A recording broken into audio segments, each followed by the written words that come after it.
যেহেতু আপনারা তুলছেন, একটা প্রমাণ দিতে পারছে না। যদি সময় আসে সেই সমস্ত লোকদের বিরুদ্ধেও নিশ্চয়ই আইনানুগ ব্যবস্থা নেই, কিন্তু যেহেতু আইনের বিষয় তাই জন্য আমি এখন কোনো কথা বলছি না। যাদের ধরা উচিত তাদের ধরছেন না।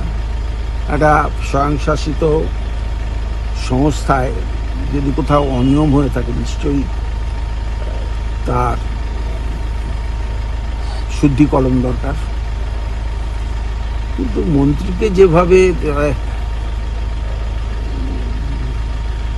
আক্রমণ করা হলো, মনে হলো যেন একটা অন্য দলের মন্ত্রী শাসক দল মন্ত্রী না।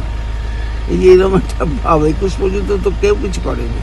এই আপনারাই তো আমাদের সঙ্গে, আপনাদের কোনো এডিটার, কোনো তারা তো আমাদের গাড়িতে করে প্রেস ক্লাবে নিয়ে গিয়েছিল মমতা বন্দ্যোপাধ্যায়ের সাথে, সেখানেও তো আমরা মোকাবিলা করেছি।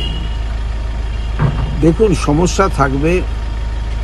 আমি আবার বলছি যে হাটে সে হোঁচট খেতেও পারে, কিন্তু আবার সে উঠে দাঁড়াবে যদি তার লক্ষ্য, তার বিশ্বাস, তার সততা, তার দৃঢ়তা, তার মানুষের প্রতি ভালোবাসা যদি থাকে, তাহলে তাকে আটকাতে পারবে।